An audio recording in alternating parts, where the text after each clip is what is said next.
Well, we'd welcome everybody to the BYU Library Family History Center classes on Sunday afternoon.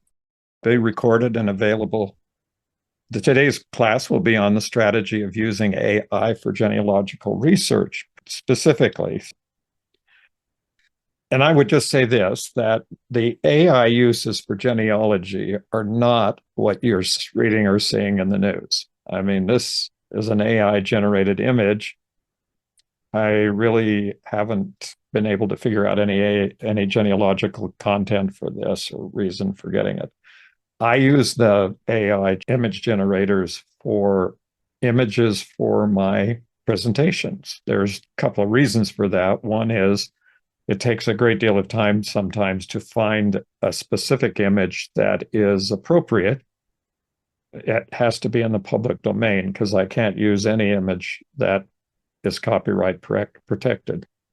When they created this image generator process and came out a couple of years ago, it was helpful because all the images, at least in the United States, all the images, the Supreme Court of the United States has determined that AI images, and the Copyright Commission has also determined that the Department of the Library of Congress, which is what does the copyrights in the United States, determined that none of them are copyright protected. They're not created by a human, therefore they're not protected by copyright. So that makes it much easier for me to have images that are appropriate and pertain to what I'm talking about and not having to spend so much time searching. But that's just kind of a side issue, and it's not really pertinent directly to genealogy. But let me kind of point out some tools from that AI that you probably have been using and didn't even know that they were generated by this process that they're calling artificial intelligence. So let's look down the list. The first one is handwriting recognition. Now, that's been worked on now for probably 50 years or more. And it's only been in the last 2 or 3 years now that handwriting recognition has reached a level that in many cases is more accurate than the most accurate human transcription of the handwriting. Right now, it's being used extensively by probably all of the larger genealogical websites, but Family Search is using it to digitize. I'll go through the process and show you what they do, but they're using it to read handwritten documents and then make them discoverable. So that's something that's making a tremendous impact. Whether or not you think you're using AI or you're interested in AI or you think there's just nothing to it or whatever, when you get into getting into looking at what's available now from indexed records in many countries that are being done by artificial intelligence, you'll see literally millions and millions and millions of records a week being transcribed and made available. The second part of that, of course, is what's called CAI, or computer-aided indexing. That means that the index, it's a smart index. It goes through the records and picks out all the names and all the information, and then whatever is available, made available by the company that's providing the records, becomes more and more useful, because basically when you're doing searches, you can either sit and look at the documents all day doing page by page searches for names, or you can have something like this that will bring all the names to you and you just have to ask for the names and they're pulled out of the documents. I'll show you a little more. Everything a little bit that I'm talking about right now, I will give some more illustrations of it, pretty much in depth here. Then there's computer-aided translation. Now, this has been going on for a long time. Google has had its Translate program available for free online for years. And the only difference now is that Google has expanded that to where it will do images, documents, and other things, not just typing in a word or a phrase and having it translated into 133 additional languages. The full text searching is really the, let's say, golden prize at the end of the genealogical research. And that is that you could now search documents like census records and like probate and land and property records, and not just search them for a field that where you fill in the blanks and tell you want a first name and last name and a date and a birth and a death date and things like that. But you could search for any word in any document and have it find those documents. And I'm going to talk more about that, but that's really something that's already here. It's already being used, and it's something that you can now take advantage of as it continues to develop. None of these require any more additional skills than you have right now in doing genealogy. Whatever you've acquired to this point on being able to do searches online and find some records for your family, it's just going to be augmented to the point of almost more than you can comprehend when you get into the effect that these are all going to have on those same records. And then here's the one that I think is probably the one that requires a little bit of back and forth in the genealogical community, because it's computer-generated family trees. And the question is, can they really generate a family tree? And the answer to that is yes. Is it always accurate? The answer to that is probably not. But the real question is do we want to do that? In other words, do we want to say to you, you sign in here and we will create your family tree for you back X generations? Just like that, just using all the documents that are available and all the information that's in these billions and billions of records that are on the large websites. So that's right. When I refer to the large websites, I'm referring to Family Search, Ancestry, Find My Past, My Heritage, a couple of French websites, things like that. There's big websites out there with billions and billions of records. Okay, so these are the things that are already here, already available, already in place. You may not realize that they're there, and in some cases, you would have to go to different kinds of websites to find them, but this is what we're looking at already. As an example, Family Search is using AI-based handwriting recognition, AI-enhanced OCR, AI translation, and computer-aided indexing to transcribe, index, and publish millions of records a week. Now, you look down here at the image, and you'll see the records and the updated date. Now it's 16 June. That's when I took this particular image. I usually prepare my presentations a month or two in advance so I can sit around and think about them and revise them if I need to. In this case, we've got 27 million Catholic Church records from Colombia, and we've got Ireland. And these are indexed records. These are records that are fully searchable by name and trying to find the people that you're looking for. And these are kinds of impacts that are coming out almost every week, usually from Family Search. We're seeing these kinds of numbers from around the world in the records that they're processing. And the goal that Family Search has, which they stated at the last Roostech, which was last March, is that they are intending to apply all of these tools to all of their records. So eventually, all the records on the Family Search website will have all of these advantages of what the records can do. And it's not complete, but correcting the AI in the volunteer state, a lot of people have been doing indexing over the years on volunteer basis for Family Search. And what we're looking at now is that where the help needs to be is in correcting the AI indexing, because it's replacing the old indexing. Now, it's not replacing it completely, because it's going to take a considerable time to work through the billions of records and make sure they're all correct.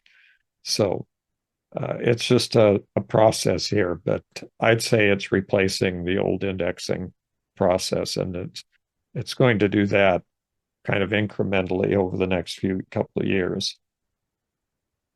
So there's now volunteer changes. So when you're doing correcting the AI, what are you looking at? Some of you may have been involved in the digitized the handwriting recognition that was done by Ancestry and Family Search to the 1950 census.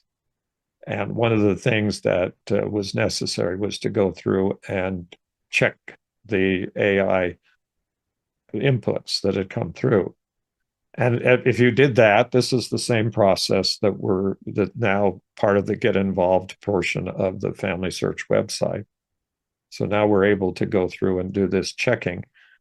And it's very simple, because you look at the word that's handwritten and you look at, is this Mary? You click yes, and then you're doing the next record.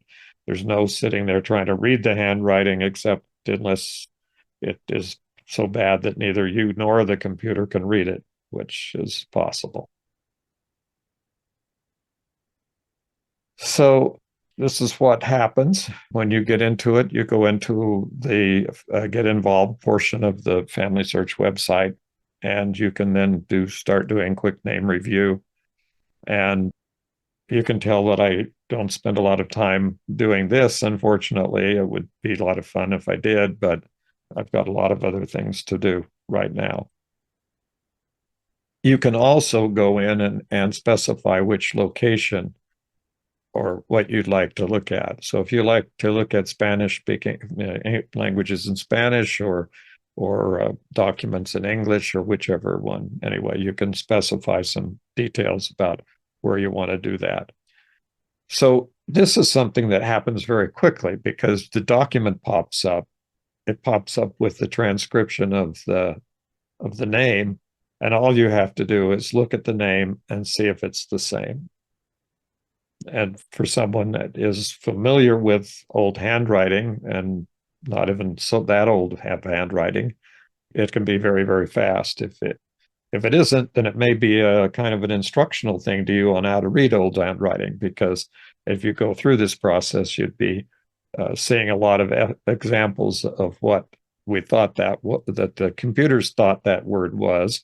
And then you could sit there and figure out if you think it's that word. Well, if it isn't, then you can type in what it is. That makes a change to the indexing. Now, the question comes up continually as to whether handwriting recognition is going to be something that everybody's going to be able to do, that's just going to be like something online that everybody can have, like Google Translate or some of the other programs that are like that. The problem is that presently handwriting recognition requires major computer and storage capabilities. In other words, you have to have access to all billion records and all that kind of thing. So it will not generally be available probably sometime. And it's hard to say anything about computer developments, because I say this today and it could come out tomorrow. I could say this today and it might not come out for a year or 2 years or whatever. So basically what we're saying is we're still looking for the time when doing handwriting transcription will be available for free, or be a nominal cost to people to do. Right now, it's the cost of getting a handwritten document transcribed by the computer is a little bit pricey. There are several companies out there that are taking advantage of the fact that it's not able to be at the consumer level yet for free, and making some money off of it. Okay, then that gets into computer aided indexing. And once it's in computer aided indexing, then you can actually generate a tree. So on a document that shows more than one generation. If the document shows more than one generation, for instance, census records will often show more than one generation and identify the relationship of the people in the United States census records, also in British census records. And there's other census records that work the same way. But there are other records out there, for instance, parish records and from the Catholic Church parish records, which are predominant all over Latin America and in other Spanish speaking countries. Those records often have generational information in each individual record. They'll show the parents, the names. For instance, in a baptism record, it'll show the parents' names, then it'll show the grandparents' names, and that's possible. So what's going to happen here is that the computer is going to put together that information into index it and tag it and make it into a family tree with a pedigree chart. So what we've got here is for instance, here I've put in a name to see how many Tanners there were in the census record, and all of it. I put in, I actually put in my name, but I thought Tanner would be more appropriate, my given name. So here we have 31,000 results. It'd be helpful if we could get that down to something workable, and that's what's happening. So we have what now is called the census tree, and it uses a variety of automated methods to link families across the census records. Now, instead of just saying, we're looking on this census record, 1950, and we need to do a search, when the census tree starts working, it's going to go back on every census record back to the practical reality would be 1850, but before that even, and put all of the people together on a pedigree chart that appeared in all those census records automatically. And if you were doing research for the first time and hadn't really gotten into census records, and all of a sudden you got into this census record program from Family Tree, you would be all of a sudden looking at an entire pedigree going back maybe 3, 4, 5, even maybe as far as 6 generations. So, it just depending on your age and what would be available in 1850. So this is a kind of impact. And the question here is there anything you have to do this? And the answer is no, but you'd have to know it was available and take advantage of it. And that's part of the reason why I'm going through this, because it'll help you to get that. And so here's, I put in one of my ancestors to look and see what was there. And in that range, this was for the census records, and here was Henry Tanner, and I said the year range of about 1852, and it gave with an 1853 birth date, which the census is always off. The U.S. Census is generally off at least 1 year on birth records. It's a complicated reason. It means it depends on the date of the census was taken, because if you were a certain age up to the census record, then you had a birthday, then your birthday doesn't correspond necessarily with the census record. So you could be younger or older than the census thinks you are. So that's why it's a year off. But this is all the family and all together and everything in this particular family. So at this point in time, when this came up, the results came up with that amount of information. This will get more information as it goes on. And here's a computer generated tree. It's only 2 generations, but it is 2 generations. And it shows birth dates. And the first question that is given here is, are there records to support this? I mean, where is it getting this? Well, it's getting this out of the records. And yes, it does tell you which records it came from. And so you have exactly the information that you need to know about this individual. So you'll see that baptism here of this Jose Ramon Martinez Gonzalez is San Gregorio Magno, Saru Alvo, Nuevo Leon, Mexico. Okay, entonces it's you have an exact place, and if you want to look at the original, and it'd be your good process, of doing genealogical research would be to go look and find that original record and verify that the information that you've gotten is correct. And also, you would like to have a copy of the original record. So this will, this is some of the information that's probably going to help and revolutionize the way that we do genealogy as time goes on. And where is all this found? Well, this is what's called the Family Search Labs, and it's at familysearch.org. It's familysearch.org/labs, LABS, just like it sounds and like it's there on the page. And one of the highlights there in the Family Search Lab, let me back to that because I think that's important. This is the page, and this is Family Search Labs. And there's usually 5 or 6 or more programs here that are in the process of being developed. And they're asking for feedback on all these programs. They have a feedback button over on the side, on the left-hand side. And as you go through them, if you find a problem, you can always send them a feedback and tell them there's a problem with the program. And they are very happy to try to fix all the problems.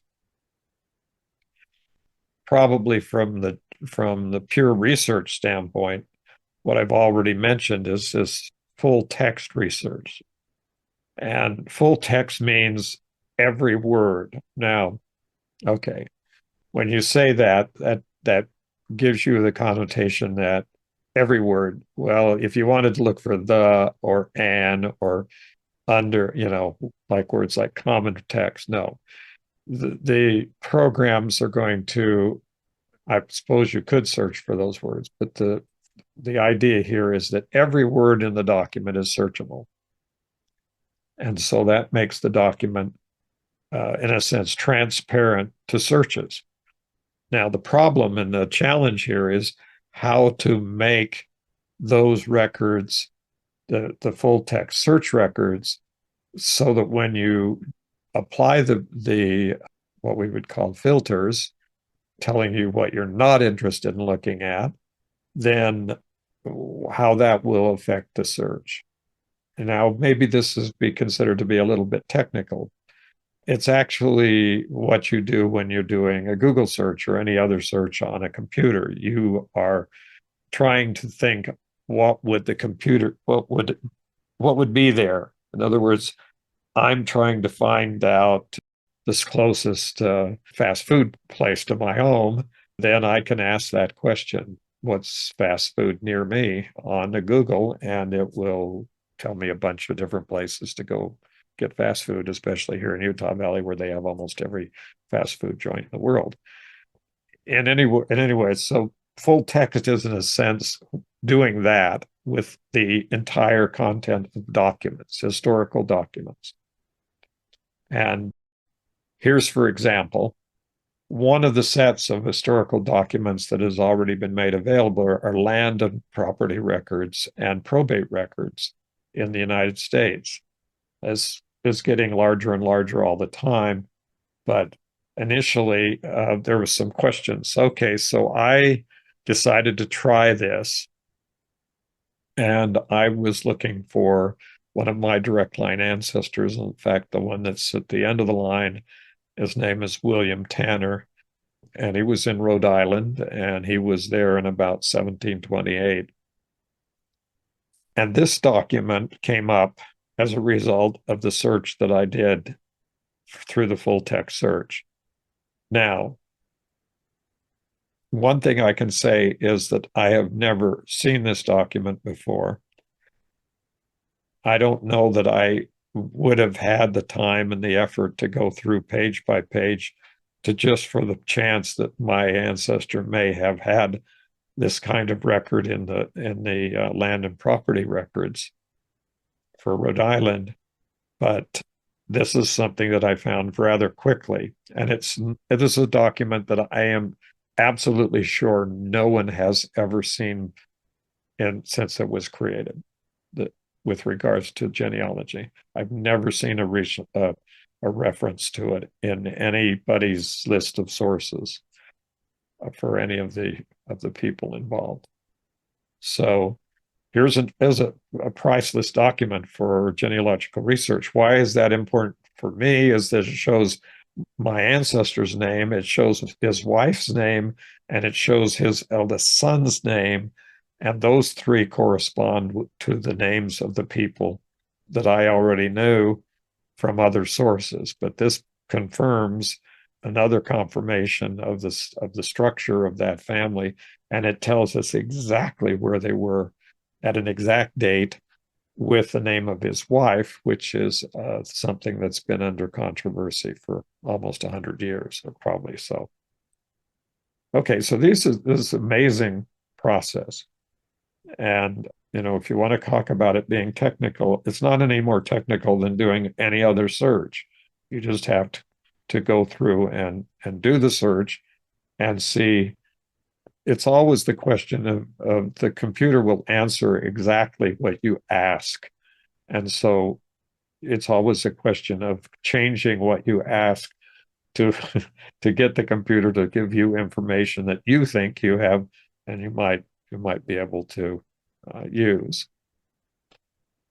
And these are the collections that were on at the time that I put this presentation together.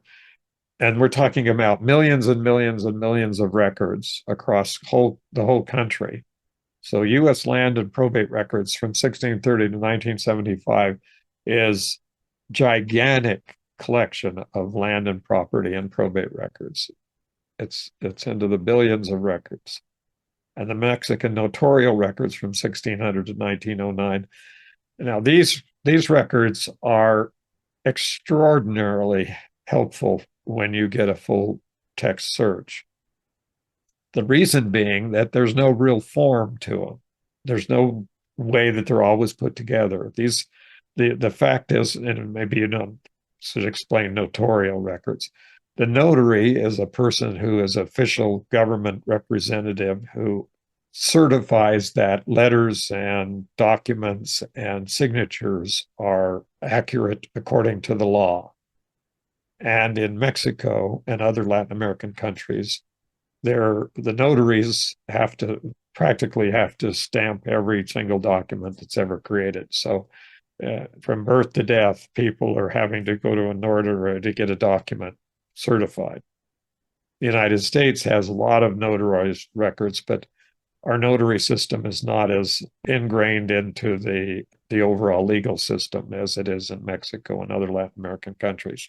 So the problem with these records is there's no real way of determining if your family person in the record unless you go through the document word for word and read every one of the documents. So you can open up a file, it'll have 2,000 or 3,000 records in it, and you can't even guess dates because the notary records are just there. And so now with having a search where you can search for a name and a place, and I would search for places first and then names and then add some more information.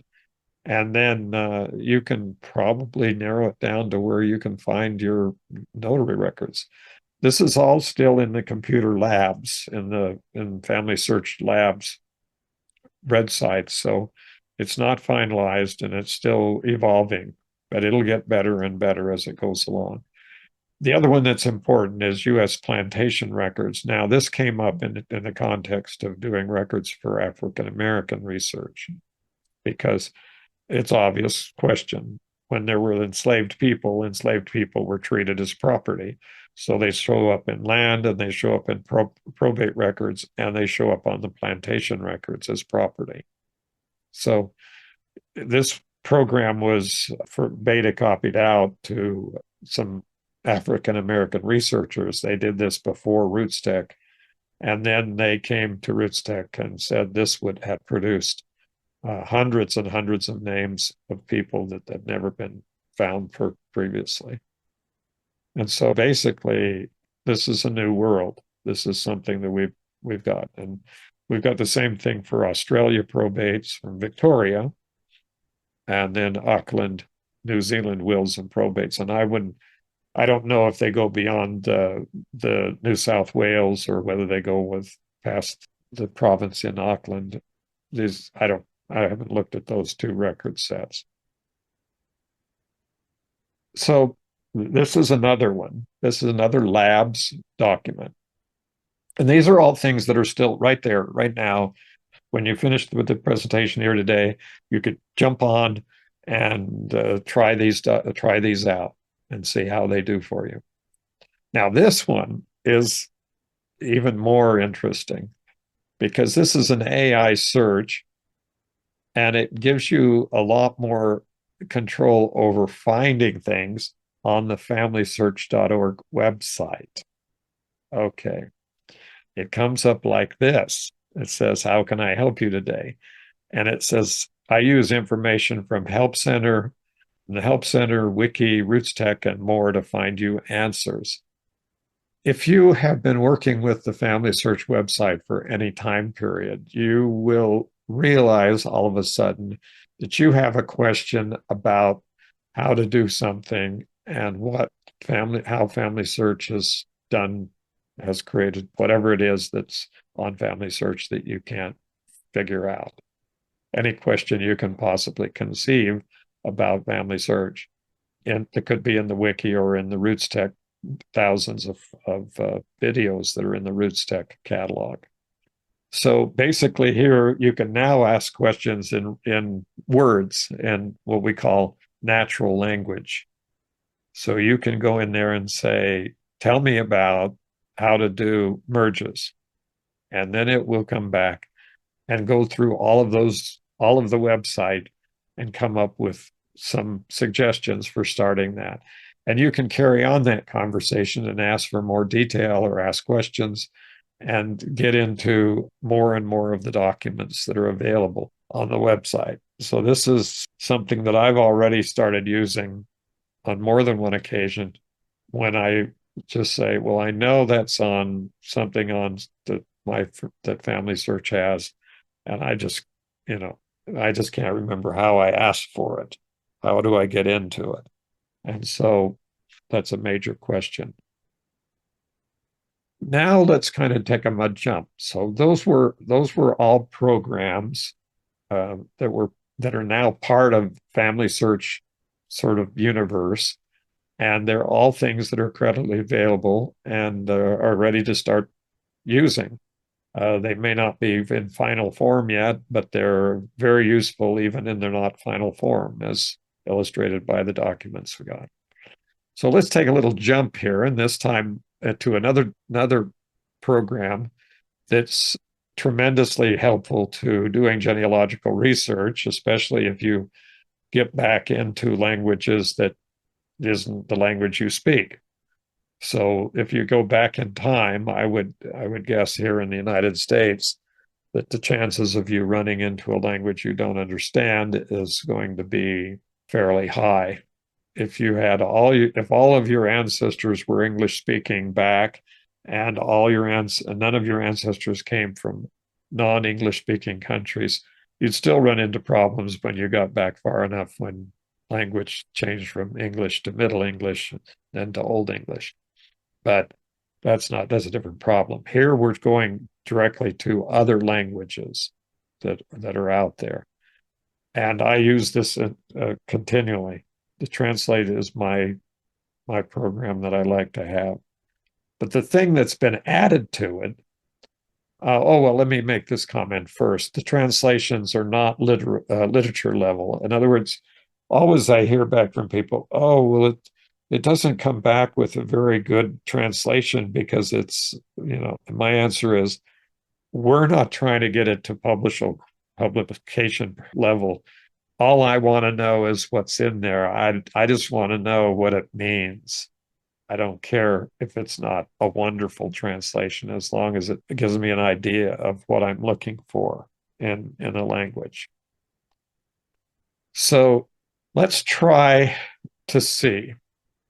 And here's the rule that I make about testing any kind of thing. I've been using it to test search engines now for 30 years, and I just automatically started using it to test AI. And that is always ask first, so you learn how to use it, something that you already know, period. You know it cold.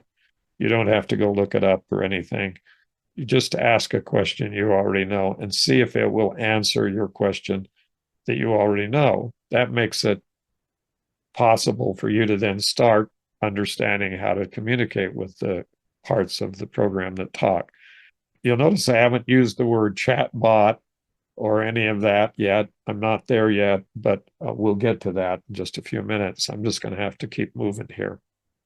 Google Translate can help you be more efficient, even if you speak the language. So, for example, here, I use this because when I put it in English and then I translate it into Spanish, I could write that Spanish, but it would take me more time because I would have to remember all the key commands to get the question marks and the accents and all that.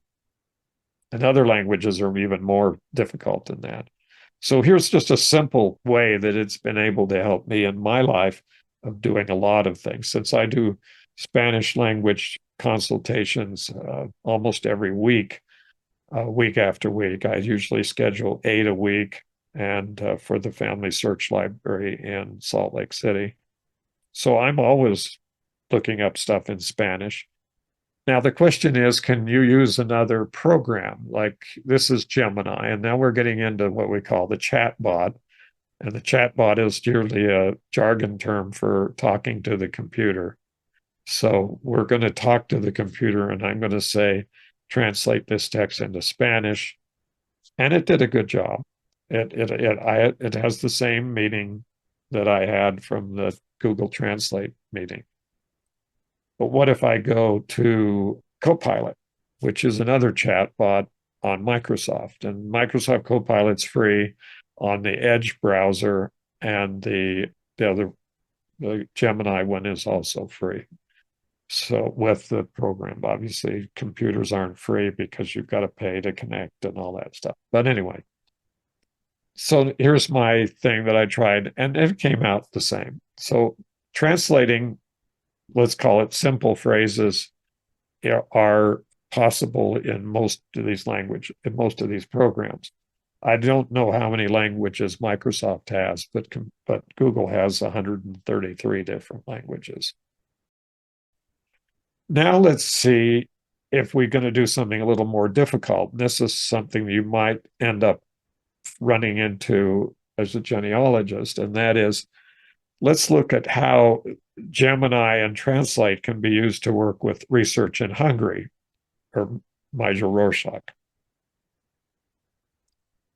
First of all, before we get into the records, one of the issues we have is we can go into, for instance, if you're trying to do research in a country that you don't understand the language, and I chose Hungarian here because I don't think there are that many people in the United States that know Hungarian or go to school to learn Hungarian. I mean, around here in Utah, you can get Chinese and Spanish and German and probably French and a few other languages even taught in schools. But I doubt it very many places that teach Hungarian. This is kind of a language that's going to be like a real block to somebody who knows English. They either have to start taking language courses or they have to do something. But there are workarounds. And so what you do is you begin understanding the record sets themselves. So here's your with Hungarian civil registration in the Family Search Research Wiki. So it's under the search tab. You just click down and go to the Family Search Wiki and ask for Hungarian records. And in this case, I looked up civil registration records. And it explains the information that's in the record. Now, that doesn't help you so much. You still need to be able to identify which of these, if you're doing a birth record, what which is the category, and I mean, if you have this information, sometimes you can work it out, but sometimes it's really hard. So let's look at Hungarian civil registration records from 1895 to 1980. And here's a record. So I just pulled up a random record. There's nothing great about this record. It was just one in that set of records that I looked at. So I downloaded a copy of the record so I could focus on the headings and other text. So I want to know what's on this record, what it is, what information is contained. And that's reading the heading across the top of the record. And this is where I got it.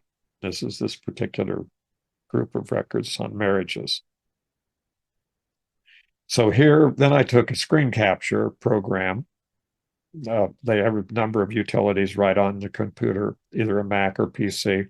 There's a keyboard command you can do to take a screenshot. That's one of the first things that we teach any kind of incoming missionaries at the BYU Library Family History Center. So using screen capture, utilize utilities, focus in on parts of the document. This is the heading that was on that document that I downloaded. And it's one of the languages I don't read is Hungarian. So then what I can do here is go directly to Google Translate and I say Hungarian to English. So I've marked that. And then up here, you'll see there's text, images, documents, and websites. If you haven't been to Translate lately, these things just kind of popped up some time ago. Basically, we can do a document. And so what I do is I just simply drop the document, that heading that I did a screenshot of and saved as a JPEG document, dropped it in this section. There we go. Think that's happened. And what it did, it gave me the original up above, and it gave me the bottom. It gave me a fairly good translation of what's on that heading. So now I can use this translated heading. I can maybe retype it or put it in my own format. So now I can do that with any document in the world in 133 languages and come up probably with it. Now, what's this doing? This is not handwriting recognition. This is text recognition. So that's the limitation right now. The limitation is we're doing text documents, not handwriting documents. So then I can do the same thing with Google Gemini and ask me what is in there. And so it's going to tell me a list of the things. I like the one that was visual before, but this one also is very helpful. So Gemini will do that, but there's kind of inconsistencies between Translate and Gemini. Understanding that Gemini is a chatbot AI, and the rule on the chatbot that we use when we go to that level of artificial intelligence is we don't believe anything it tells us until we verify it. So we need to get a level of confidence here that if you were going to rely on the Gemini issue, one that whether or not it was correct. So you could go through and start looking for some of the terms here in a Hungarian word list, which is in FamilySearch.org Research Wiki. And that would be one way to get into that and learn about it. I tried the same thing with Microsoft's Copilot, and it came back and told me it couldn't do it. Told me what it was, but the first one they told me to use was Google Translate, which is interesting since this is Microsoft. And then there's a bunch of ones that are all commercial cost. Not all of them, but there are some more translation things out there. It's just really convenient to use Google Translate. So what if I wanted to get into something like this? This is a headstone. It's all in Hebrew. And I wanted a translation of it. So I put that in as a document and see whether it comes up with a translation. And that's what the translation came out to be. And I don't think it translated it very well. It doesn't say anything that makes any sense at all. So that's kind of on the edge of what I would think would happen. And you can really see, I think from this is what you can see the limitations of using AI from this translation. It will do something and it will tell you what it thinks it is, but that may not be anything like what it really is because it may have just made the stuff up. So when people start thinking about using AI, you really do have to be careful to validate everything and make sure that you look at the original sources. Is there a way, of course, to get the translation of that document, that headstone? There might be some other programs out there that would do it and make sense of it. But generally speaking, on this kind of case, you're just going to really have to find somebody who reads Hebrew that'll tell you what it says. If this particular document, a headstone, was in Israel, for example, you would have it. You'd have no problem because Family Search digitized all of every headstone in the whole country of Israel, literally, not just saying that, but they did that. And then they have transcribed them all. And so they're all available on the MyHeritage website. So you might be able to use the transcriptions that they have to get into the information. Of course, unless they transcribe them into Israeli, into Hebrew. Now, one thing I can absolutely guarantee is that AI will keep changing. And those of us who want to use the tools will have to keep learning. I have things that keep stacking up. And finally, I just go ahead and try everything and see what it's doing and how it's working. And it's particularly helpful for me to do these presentations because then I'm systematically trying to understand what's available and what's not available. I guess I have to repeat my disclaimer, and that is that this presentation was put together a month or two ago, and I did review it lately, and it is viewable, but it may not be up to date because it could have changed this morning, and I wouldn't know until I started reading all the news. So keeping up with all of this is very interesting. But as genealogists, we're going to continue to have benefits from it that I would put it in the category of whether you want it or not. They're going to be full text searches. And whether you want it or not, they're going to be all these other things of handwriting recognition and everything. But I think everybody who has tried to struggle through this will see the advantages of that, having those kinds of options available. Okay, well, thanks for watching. By the way, none of the end slides on my presentations are AI generated. They're all photographs that I've taken myself personally. So I use my own personal photographs for all the end slides. Okay, any questions?